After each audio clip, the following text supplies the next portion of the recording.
Welcome back to Renaissance. Episode 234, Michelangelo, part something. Yeah, it is.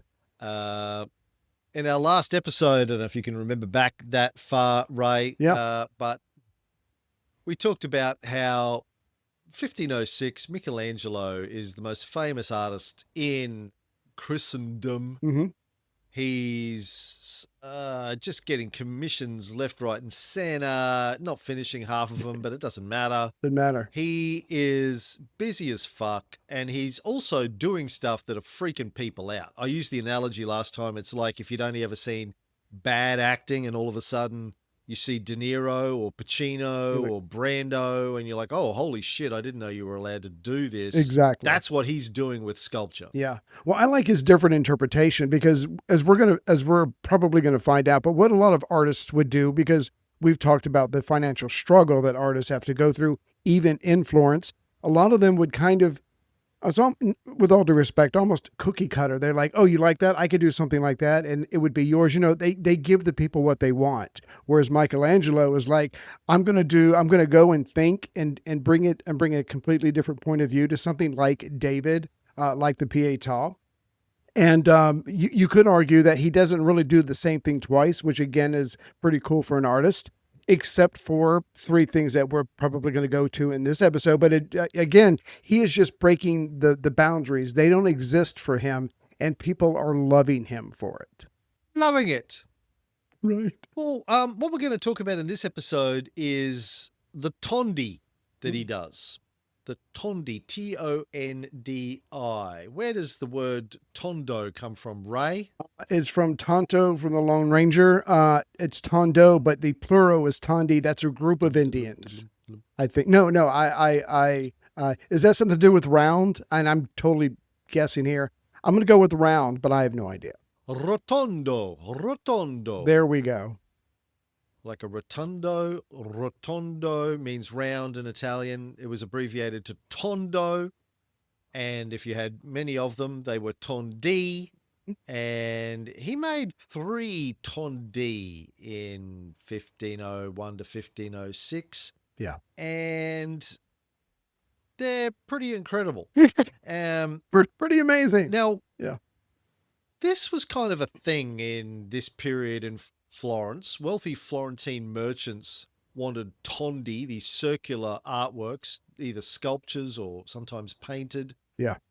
It was sort of a domestic ritual. They were used in things called desco de parto, birth trays. These were painted wooden trays, right, that you would serve refreshments on, chicken broth, sweetmeats, to a mother recovering from childbirth. Okay, cool.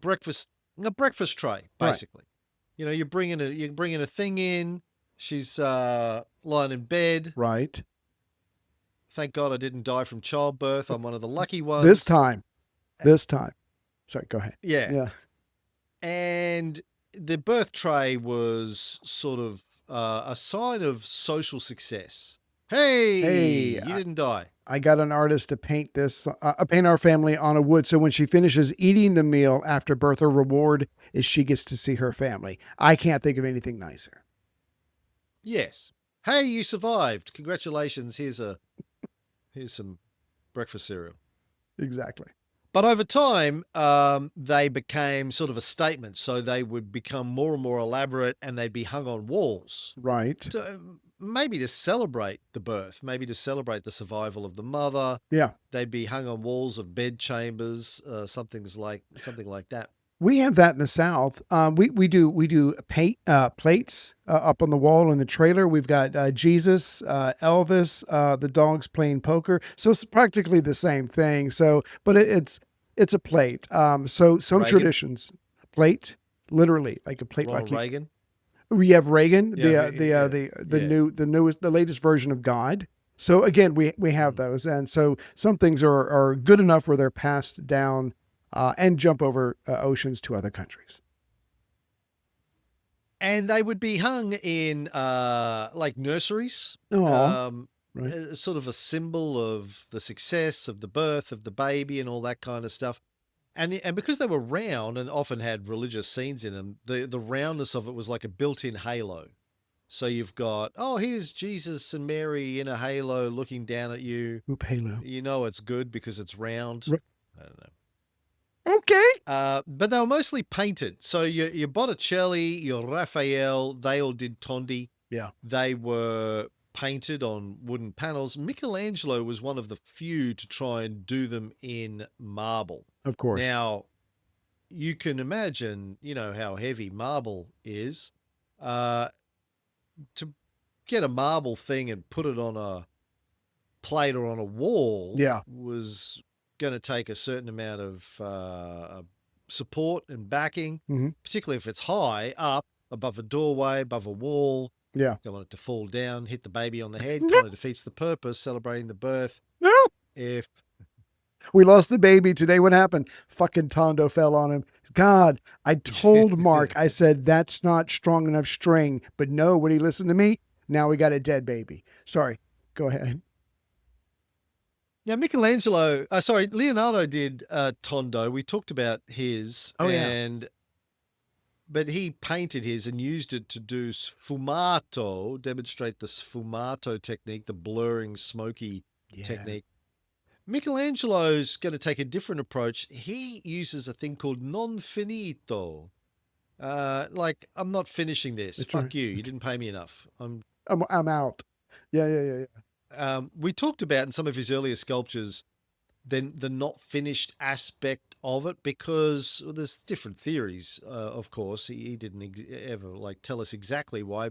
Like, some people say he just got bored, but it seems to be a way of him suggesting that the art is emerging out of the marble itself. The characters are emerging, and he wants you to see the raw chisel marks, the roughness of what it was before he laid his fingers on it and made it look glorious and beautiful. If you still see some of the roughness of the original marble, or The contrast, or the early scraping away of the marble, you maybe appreciate the beautiful aspect of it exactly. a lot more. Yes.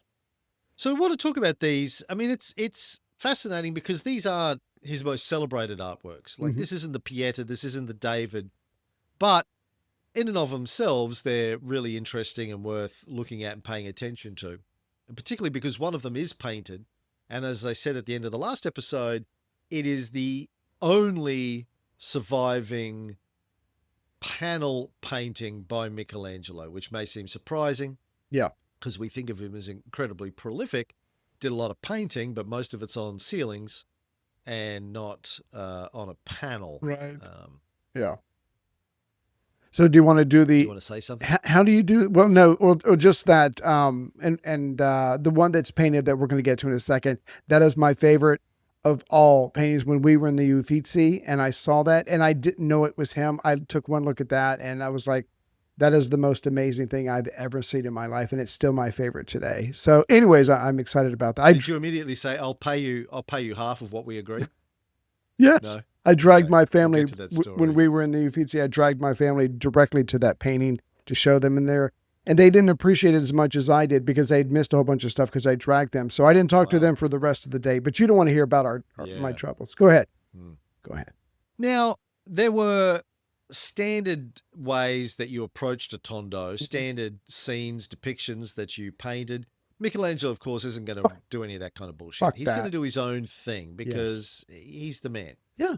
And he sees it, like, without being facetious, he sees the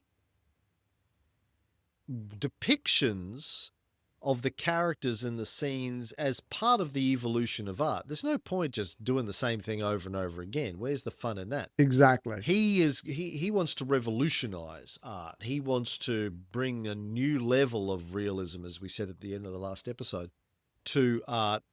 And so he's going to be looking for different ways of telling stories, of expressing emotion, of capturing the interest of the viewers of this art. Absolutely. So in this 5-year period, when he's in Florence, 1501 to 1506, he creates 3 tondi, one for the Taddei family, one for the Pitti family. We went to the Pitti Palace when we were in Florence. Right. and the Doni family, using the circular format to prove that he could solve the problem of fitting a complex scene into a round space, which was considered difficult. Right. So the Taddy Tondo is where he shows off this non finito technique. I'm going to share my screen with y'all. This is the Tadai Tondo. So what we can see here is Mary, a bit of her head and shoulders, Jesus with his tiny pee-pee and his little fat head, lying across her lap, trying to get away by the looks of it. And what looks like this is a young St. John the Baptist trying to fuck baby Jesus up the poop chute is what it looks like to me. His positioning is suspicious. Let's say that. And baby Jesus, I can't tell if he's excited or scared or just surprised. Or both. Like, oh, are we doing that in front of my mother? Really? Okay. Okay, well, we're taking it to another level. Now, I love the way, because I know you were talking about this a second ago. I love the way that most of baby Jesus is clearly defined, smooth. The skin is smooth because, and remember, this is what, it's marble, so it's brilliant. And then as you go out from Jesus, it's less and less clear. Like you said, there's only so much of Mary that you can definitely see. There's only so much of John the Baptist. And then when you get to the very edges, it's very rough on purpose. And again, it looks like he was about halfway through and went, fuck this. But again, that was the point. He was doing something different on purpose. And the contrast between the beautiful smooth skin of the baby versus everything around him is just absolutely amazing. And it is a thing of beauty. I'm sure the family was very happy to have this. I think he showed it to them and they went, "Are you going to finish?" Well, that's nice. Yeah, you bring it back to us when you finish. He goes, no, it's I'm done. finished. I'm done. You're lucky I did this much. Yeah.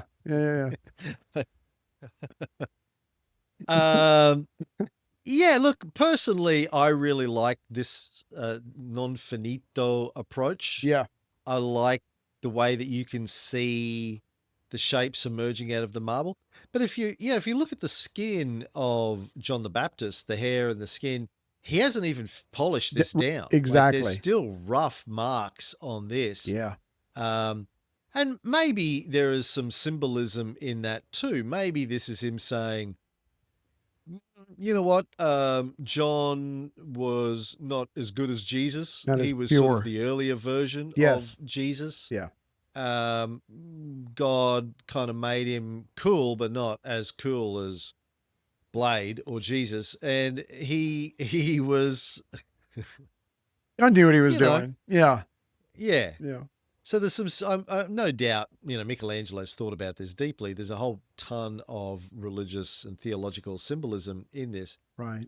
But I just can't get over the fact that it looks like he's trying to butt fuck baby Jesus. And again, and people think I'm fucking around here, and I'm not. Like, right. Underlying all of Michelangelo's art is the fact that he's a closeted homosexual. Yes. Who is celibate. And I don't care who you are. You want to get your dick wet. It's a biological human imperative, nature. Right? Exactly.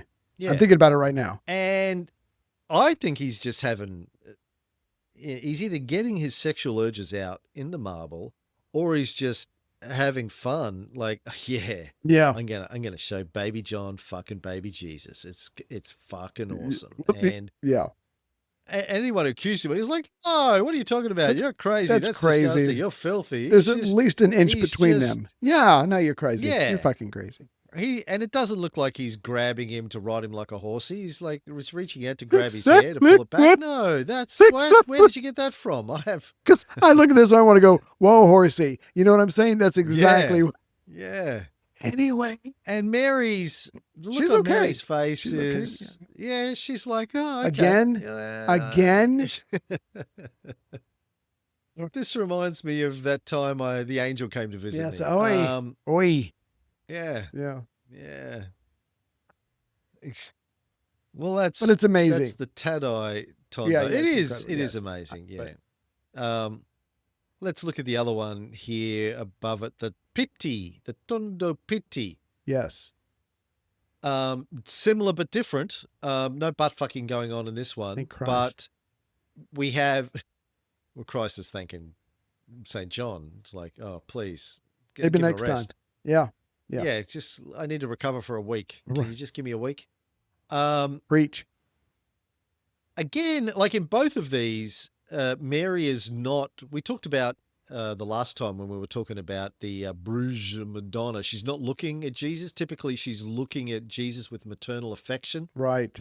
In the Bruges Madonna, well, in the Pieta, he's dead and she's looking down, Right. maybe at the body. In the Bruges Madonna, she's looking away from baby Jesus, contemplating his future and maybe thinking about a shopping list. Right. This one, she's looking at John going, oh, okay, I see what's going on here. I know what you two are doing when you say you're watching Bluey. Right. Now I know. But here. This one, in the Pitti Tondo, again, it's non-finito. Mhm. Not as non-finito as the Tadai, but it's still Right. non-finito. We see the scars of the chisel here, a little bit up around her head, a little bit Right. around under the arms of Jesus here. But we see John in the background. I assume that's St. John. Mhm. And she's looking off into the distance. Yeah. She's, again, thinking about a shopping list, the laundry that she's got to fold, and wondering when that angel's going to come back and stoop her again. She's Right. like, That was the last you know, last orgasm she Yeah. had. Yeah. I don't know if that's true or not. No, but yeah, I think she's contemplating her son's destiny. I think you're right. But her face is so exquisitely done compared to the rest of it. I mean, it's like he said, he went to 11, the detail of her face, and then dropped it down to 5 or 6 for the rest of it. I mean, and because of that, her face really stands out. a lot less detail. Oh, a lot less detail on the baby Jesus Yes. peepee here Thank than we have Christ. seen in other sculptures. Yeah. But he's got a distended little belly. Maybe he's not getting enough to eat. He's But got a smile. yeah, it's again the amount of depth that he can get out of this little piece of marble, probably the size of a bread and butter plate. I'm Absolutely. guessing, I don't actually know the dimensions of it, but I'm guessing if it was Right. going on a breakfast tray, can't be much bigger than a breakfast tray, right? So pretty incredible stuff that he's Can't be too doing big. here Yeah. for these very, very rich families. Like we've talked about the Pitti family before. Remember, they were great rivals of the De Medici. They were rich bankers. Oh, yes. And the Oh, Medici, yes. of course, aren't in Florence at this time, even though they had been the original patrons for Michelangelo. They got kicked out of Florence. I think they Yeah. went to Bologna and maybe Venice. Right.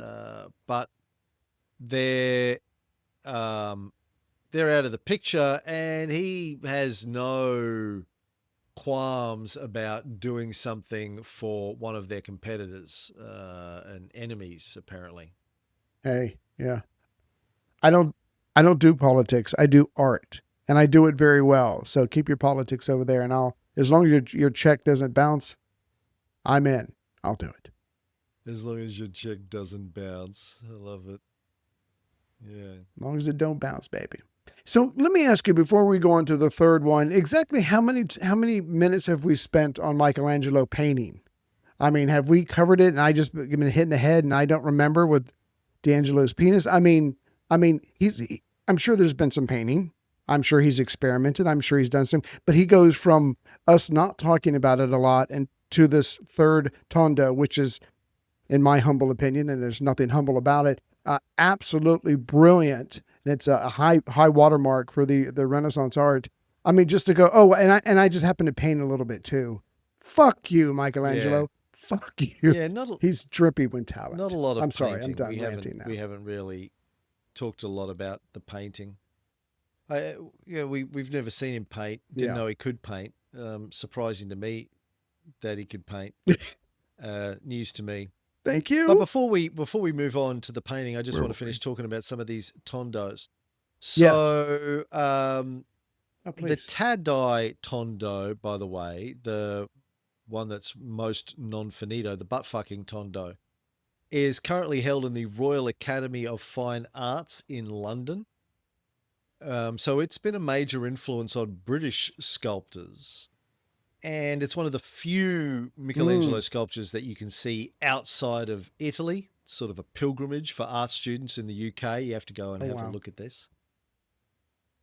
Um, Right. the Virgin Mary in the Pitti Tondo, scholars talk about the fact that she has a proud, regal head because he wanted to symbolize the fact that she Ooh. was a queen of heaven rather than just a humble mother. And there's something else I just noticed about this that I forgot to point out. Right. Look at how the top of her Mm. head emerges over the top of the circle. This one, it does Oh, too a little yeah. bit. It really gives Yeah. it that 3D. Yeah. Yeah, But a little bit. it is a It very pops out regal at you. sort of Yeah. pose. But she's Mm. got a nice sharp nose line here. But yeah, yeah. We also have to Aristocratic. remember with these two that they were designed to hang above a door frame or up on a wall. So you would be looking at them from the ground. You're going to have perspective, which is hard to appreciate from a front on Gotcha. photograph like this. But you can imagine you're looking up above it, she's looking down. There is some complaint in the Hmm. scholarship about how squat her body is in this one, how it kind of looks weird. But they say, well, that's because you're not supposed to look at Right. it front on. You're supposed to look at it from below. Bit like we talked about David, the Right. size That of makes David's sense. hands and that kind of stuff. He's thinking about perspective here. You're supposed to be looking up at these things, not at Which them on a flat plane. again, brilliant. And the planning that goes into any of this artwork before they starts. Again, that's just it gets lost somewhere along the way, but that's a part of his brilliance that he's thinking this thing through to that degree, and that's just Now, amazing. apparently, the Pitti Tondo eventually ended up in the hands of the Guicciardini family, who I know nothing about, so I'm looking them up. Hold on. Francesco Sure.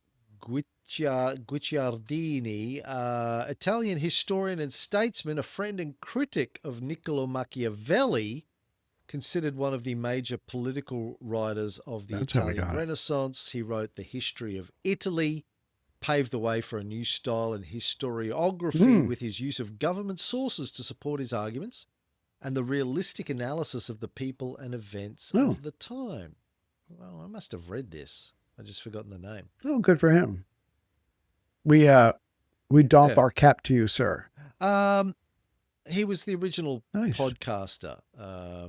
Used to talk about this stuff, Right. and he's Let's like, get this "One shit day, right." my friends, people who get all their knowledge from books will We'll be appreciative. Yeah, they'll love me uh, because they use government documents. I mean, that's great. But Yeah. the Pitti Tondo is now in the Bargello Museum in Florence. So the course. painting, let's get on to the painting one. Here we go. The Doni Tondo. This is the painting that you were in love with? Yes, and still am to this day. Again, we're talking about he's an amazing sculptor. He's like, oh, I think I'll do something different. And do you remember the sheer hours, that when we were talking about Da Vinci's paintings, how he would play with light and he would paint white underneath and he could make it look like the sun was coming. I mean, all of that stuff that we talked about. And look at this, where he does what he does with the colors, the light coming in. And so again, and we'll break it down, but just the vibrancy. It is the most vibrant painting I've ever seen, and it's amazing. But then you've got all the symbolism in it. There's a very small area where the hands and the head of the three family, the Father, Son, and Holy Spirit, are together. You've got these vibrant colors. You can't really tell if she is being handed baby Jesus by Joseph or if he's handing it to her, but she's looking at him. There's certainly more love in her eyes than there is for the other Tondos. Joseph looks pissed. I don't know what the hell's going on there. He doesn't look, maybe he's tired of this kid squirming, but do you notice he looks considerably older than she does? Yeah. So maybe he was on that guy's island. But anyway, Epstein's Island. But again, it's just absolutely amazing. And I'm not going to keep going on, but I can't wait to get to the male nudes in the back because obviously they were important enough to stick in there as well. Yeah, so this was commissioned by Agnolo Doni, who was a very rich Florentine merchant and was good friends with Michelangelo, as I understand it. And he was getting married and wanted to have a marriage gift to present to his wife, so he commissioned this. That's nice. He was basically like a tech billionaire of his day, and he decided to give his wife the best gift, apart from right, buying Greenland, is to get her a painting by Michelangelo. Michelangelo apparently initially resisted because Donnie wanted a painting. And he's like, bitch, I don't paint. You ever heard me paint? Look, I don't. You ever heard Cameron Ray talk about me painting? Look at the no, because I don't paint, motherfucker. I sculpt. Look at the David cunt. Yeah. Come on. Come on. Look at my business card. Does it say paint? No. It says the greatest. It's actually got marble dust on it. Look at that. My business card is sculpted dust out of marble, motherfucker. And I've got 1,000 of these things that I did. Just carving out of marble. In retrospect, probably was not the best use of my time, really. Turns out people know where to find me. They just follow the marble dust. Exactly. But he eventually gave in and decided to do it. He argued that painting was a distraction. Damn. Okay. Cut artist much? It's like, listen, anyone can paint. Even that Da Vinci motherfucker can paint. Anyone can paint. I'm here to do the real stuff, which is build stuff out of marble. Manly stuff. He said, even though I'm gay, it's cheating. You use paint to express depth. I have real depth. Yeah, but it's clever to be able to do it with a I think that's what we were talking about with Da Vinci. It's clever to be able to do it with a two-dimensional surface. It's to be admired, but not according to him. You can argue with Michelangelo? Like, fuck, who the fuck are you? What have you done? You just get all your knowledge from books. You've done shit. And YouTube videos. No, mine's Wikipedia. You use books. Oh yeah, that's right. We don't have to talk about that right now. Let's move on. But he gave in and agreed to do it. And the thing to note about this, well, there's a couple of things. One is the structure of the painting, which was copied off of earlier Da Vinci painting, people believe, even though he and Da Vinci were enemies. Da Vinci's obviously the guy who starts really thinking, during the Renaissance, really thinking about mathematics and depictions of complicated scenes in aesthetically pleasing ways, and the use of triangles. You can see sort of the triangle between the heads here. You can see the triangles with her arms and the baby's head and all those sorts of things going on.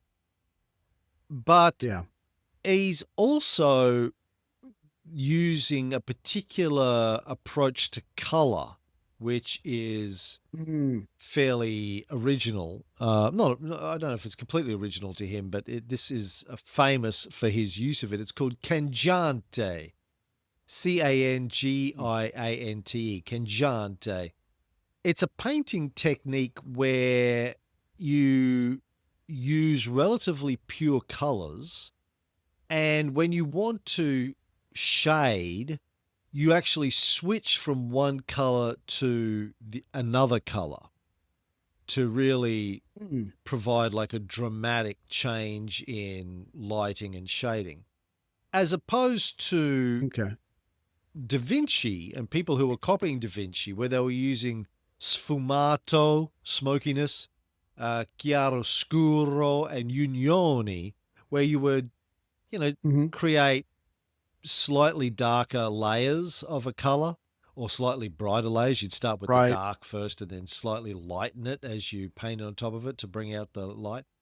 he's using completely different colors. Now I find it very hard for my eye to perceive that, because my brain tells me that her skirt is just blue or maybe mauve, purpley, and that Right. the other colors are just oranges and yellows and greens.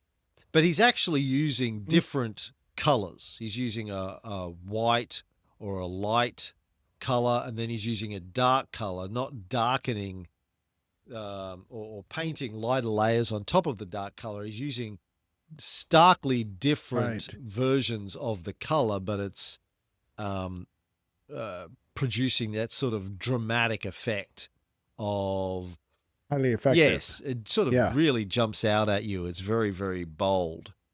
And it's also brightly lit. Damn. You know, Da Vinci's paintings at this time, the lighting, if you think about the Mona Lisa, the lighting is very gentle. Oh, yeah. He's using that sfumato Yes. smokiness and the chiaroscuro. This looks like it's lit with social media lighting, right? It's in your There's ring lights face. all over the it's place. ring lights. Yes. Central. Yeah. Yeah. There's like 30 of them. Yeah. That's amazing. Yep. Can I give just one? I don't want, if you're still going to describe this, fine. But one of the, I'm sure many of the analysis of this is that her hand is near his pee-pee, his little tiny penis. And that is supposed to draw your attention to his penis on purpose to remind you that, one, he is human and God, and that, you know, he's a baby now, he's human, but obviously he will grow up into be so much more, and he will sacrifice himself. But so right now he's a child, one day he'll be an adult.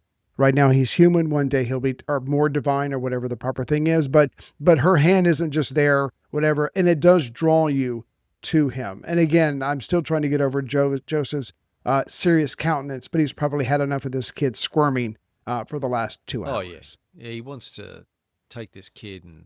Yeah, take this damn kid. Seriously. Really? I'm going to go hang out with the naked guys. Yeah.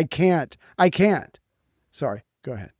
So I'm going to skip down and I'm going to show people, put it here maybe. Boom, boom, boom.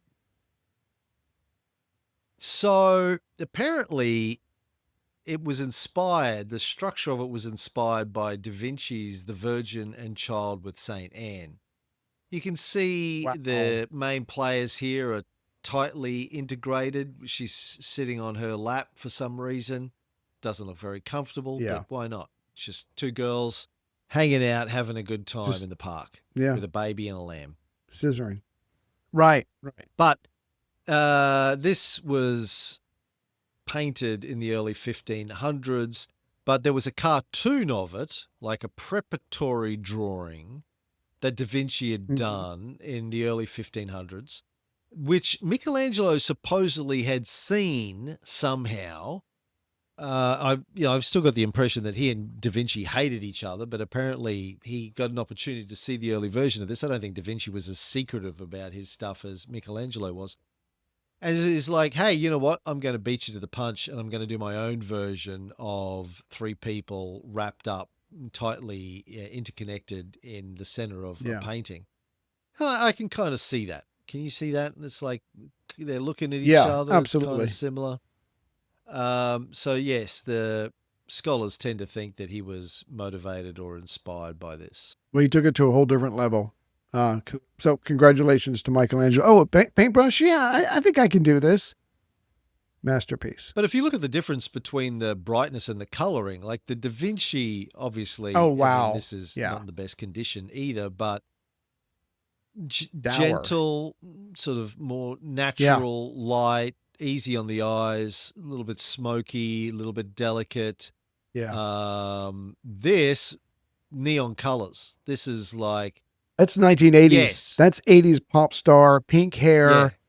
Everything's pierced, the nipples. It's just like in your face, punk, 80s style. Neon. Punk. There MTV. There we go. Yes. I want my MTV. Sorry. Sorry, go ahead. Yeah. I mean, it's startlingly different approaches to the use of light and color, right? You see Da Vinci down here. Can you see my arrow? Can you see the pointer on the screen? Yeah. Yes. So if you see that here, you can see this, the use of chiaroscuro It's sort of Hmm. dark, and the light bits are Fades. Yeah. gently emerging out of the darkness down here. It's all very delicately lit. He's using, lighting umbrellas. It's all very gentle. Um, Yeah. this, boom, in your face, That's bitch. cocaine. That's That's cocaine, cocaine. yeah. That's Michelangelo was snorting so much cocaine. He licked the paint Yeah. too. But no, it's just, I mean, if he was inspired by the first one, then I say this round goes to Michelangelo, but everybody has different tastes. So there's this thing called the S curve, which becomes the standard for painting now. You can see sort of the S of their bodies. This whole thing of trying to depict weird shapes and intertwining of bodies and limbs, and how do you capture that in a painting, becomes the cool thing. It becomes almost the golden Right. standard for beauty in European art for the next 200 years. How do you depict Mm. these complicated things? Because you need to be able to demonstrate your ability to paint anatomy and lighting and musculature and clothing. The more movement there is in the Yeah. scene, the more The more complicated it opportunity. is. Yes. Yeah. Yeah. So let's talk That makes about the sense. naked boys in the background. The inudi, as they're Well, known. The nudes. right. What purpose do they serve? What am I missing? Because we know he liked to paint this, but as far as this painting goes, or this Tondo goes, what is the justification? Because I'm missing it. Besides, they're having a great time. I'm a little jealous. Well, so this kid looking up with this coy look on his face is St. John the Baptist. He's supposedly Right. looking at baby Jesus, again, thinking about the butt fucking that's taking place in the Tondo. It's coming. Yeah. It's coming. Look, from my understanding, having read a couple of books on this, scholars are still confused about why there's a bunch of naked boys in the background. Uh, uh, there are a couple of different theories. One is that he's depicting the phases of history. So in the background, I remember Mona Lisa is a bit like this too, but in the background, you've got just very Da Vinci-esque blue mountains, by the way. Yes. Very Yes. Mona Lisa-y blue, rough, primitive landscape. Then you have the pagan era, the naked youths representing Uh, the pre-Christian pagan era of hot boys running around naked, just doing stuff, whatever the fuck they want, raping, pillaging, butt right. fucking, living a good time. Then you've got St. John the Yeah. Baptist in front of them. He was like their intermediary period. He's like, maybe The maybe transition. it's all about Yes. God. Like, forget the Greeks and the Romans and the Jews and all of their contributions, Stoicism, Epicureanism, Platonism, fuck all that bullshit, Aristotelianism. Yeah, we don't care. We just go straight from early man running around butt fucking donkeys to St. John the Baptist eating Right. locusts. And then in the forefront, you have Yes. the the good times. Jesus, Mary, and Joseph. Yes. Um, So yeah. So John the Baptist is saying the line shall be drawn here and no further. Paganism. It's now Christianity, and everybody focus your energies on Christ and try to be like him, even though his little dingling is hanging out. and he got killed. So Be like him, die you young, got that. or That's become a vampire, based on my new comic. Um, exactly so, like, it's the age of nature in the background versus the age of grace in the front, is one way I've heard Oh, it depicted.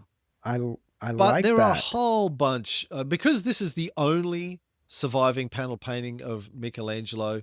There's a whole bunch of interpretations of it. So one scholar, a guy called Paul Borolsky, says that this is a very religious image. It sort of demonstrates that Michelangelo was very religious. It's not just about, hey, look at me, I can paint.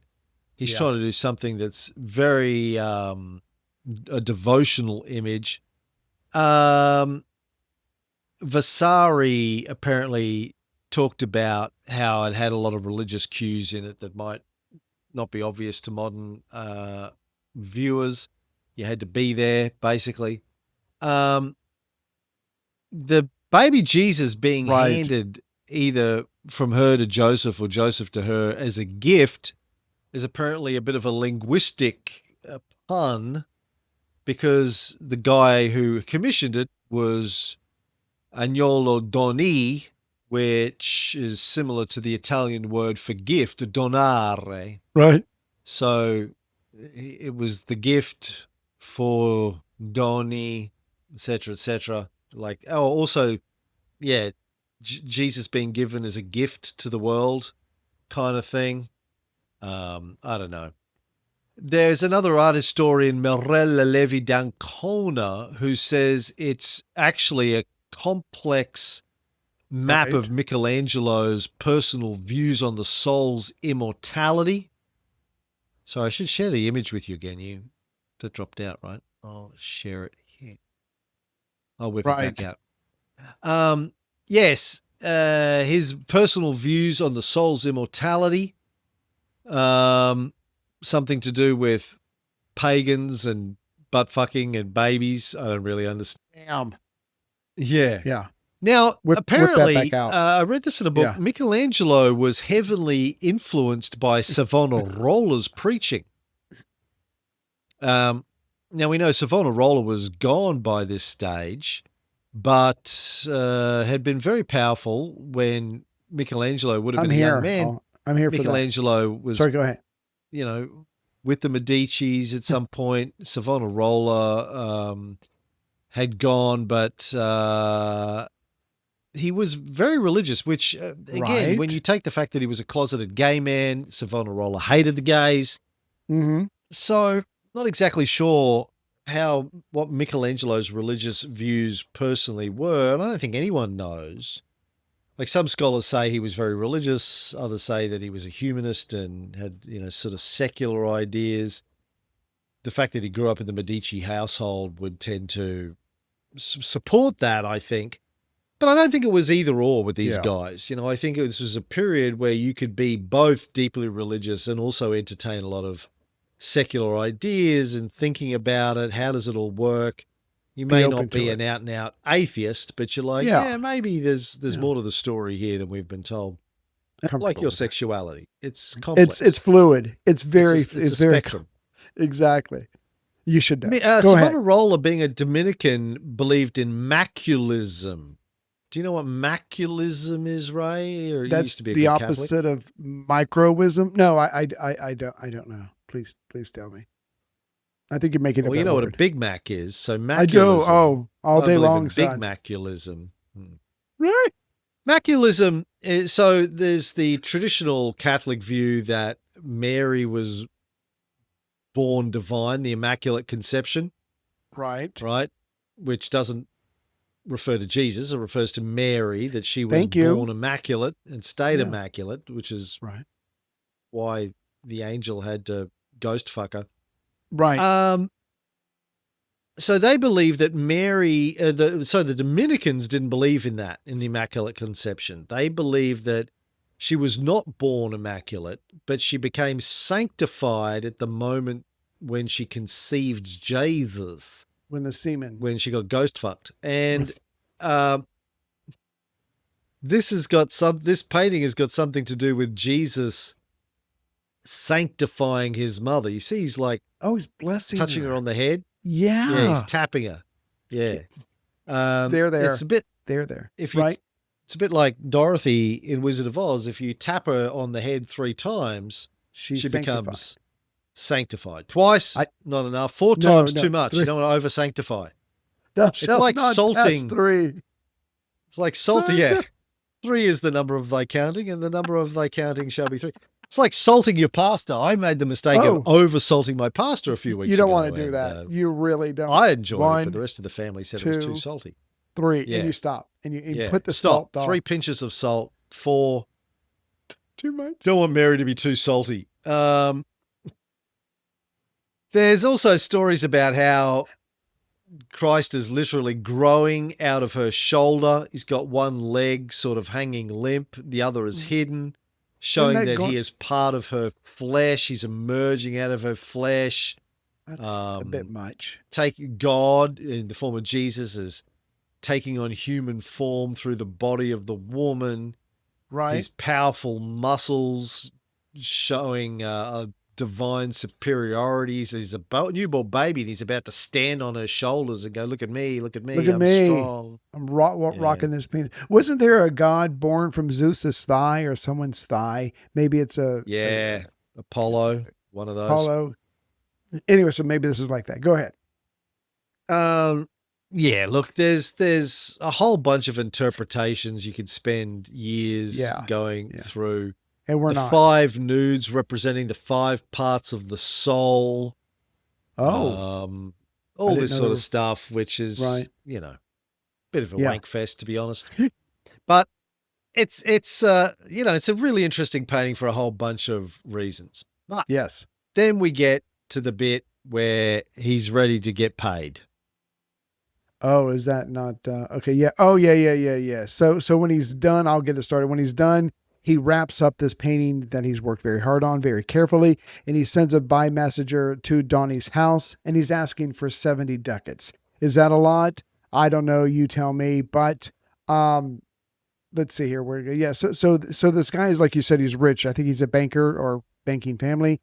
But you don't get rich by giving out money. So he's tight. He's a little tight with his money. So instead of the 70 ducats, he says to the messenger, oh, here you go. Take this back to the young painter. And he only gives him 40 ducats. Well, believe it or not, Michelangelo is going to feel some kind of way being 30 ducats short. Yeah, he is not a happy camper. Now, what was the going rate for Tondo, Ray? I don't know. I'm gonna guess, pulling it out of my ass, I'm gonna guess 25 ducats. What how close was I? I read that the going rate was about 10. Okay, so I'm generous. I'm a generous lover. I'm a generous payer. Michelangelo 70 quoted him 70 when he sent one of his slaves with the package to deliver it to Agnolo Doni, supposedly his very good friend and a very wealthy merchant. Right. Doni gave the messenger 40 ducats and said, that's fine. Yeah. Based on the size of this thing, yeah, it's okay. Right. It's not a Da Vinci, but it's fine. Give it 40, he'll be happy with that. That's 4 times the going rate. I'm a smart businessman. You don't want to fuck with me. I've got good lawyers. I've got the same lawyers as Trump. But then again, his last name is Cohen. Yeah, his name is Cohen. But just real quick, this is why he was called Donnie the Dick. He always never paid full price. People didn't appreciate that very much. Sorry, go ahead. When the courier gets back to Michelangelo, he goes, where's the money? He goes, oh, he only gave me 40. Michelangelo's like, you go back to him right now and tell him. You tell that cunt. Tell Donnie the Dick. Yeah. Tell him that the price is now 140. No, first of all, he said it was 100. Oh, tell him the price is now 100 or return 100. the painting. Yes. It's gone up. 100 or give me back the painting. So the messenger goes back to Donnie and says, Michelangelo says the price is now 100, bitch. Yeah. I'm just the messenger. All right. Don't. Yeah. Or I have to take the painting back. The guy goes, all right, I don't want any grief. It was a negotiating tactic. Don't get so like, here's the original 70. I'll give him the original 70. Right. Messenger goes back to Michelangelo, says, he's paid the original 70. Michelangelo goes, no. I said 100, not 70. Tell him it's now 140. So the messenger goes back and says, sorry, boss says it's now 140, or I have to take the painting back. Sorry. And Doni coughs up the 140. So for trying to be a cheapskate, for trying to Jew him down, not sure if I can say that, but I just said wow. Probably going to get pulled up in our new anti-Semitism laws in Australia. Good luck with that. Yeah, thanks. He gets he doubles the price, and Doni pays it. Now, this is fascinating from a whole bunch of perspectives, but of course, we talked at the beginning of the last episode how Michelangelo was breaking through barriers. He's famous. People are willing to pay whatever it takes. He has the power now to go, you don't want to pay my rate? Fuck you, the price is double. You want to be able to tell people and you're going to pay it. I know you're going to pay it, because if you don't, someone else will, And I'm going to tell everyone that you were too cheap to pay for a Michelangelo. Right.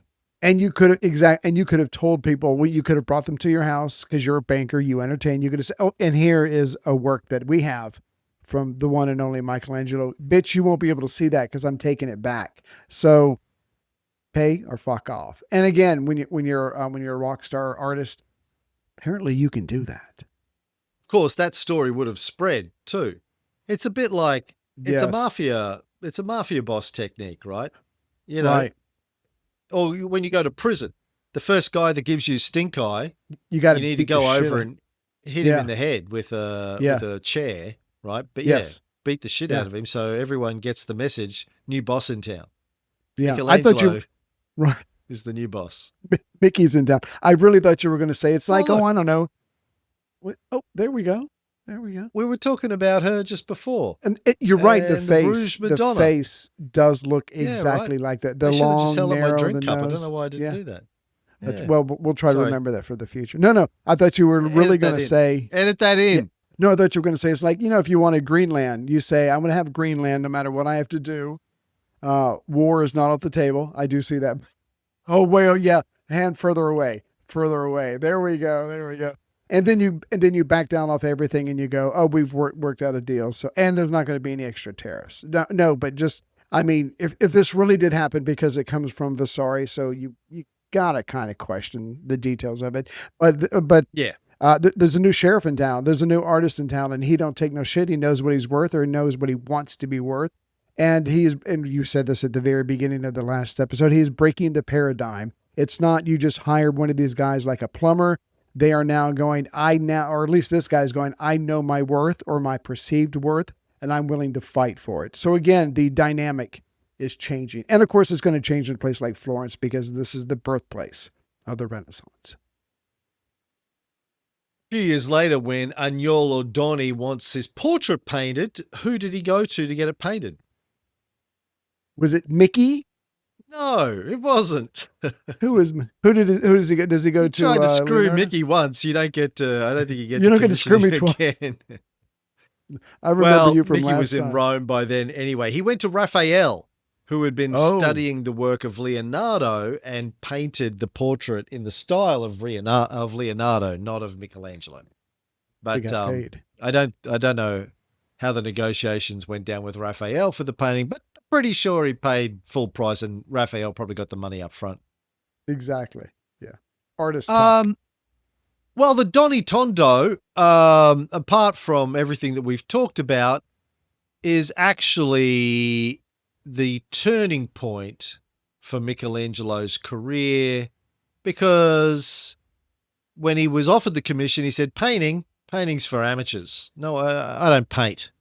Look at my business card. Sculpted out of marble. It says sculptor. It's £5. It's literally a £5 card. But then he gets a call from the new Pope who says, got a job for you. Yeah. Is it involved sculpture? No sculpture. You're going to be painting for the next 10 years of your life. How do you feel about that?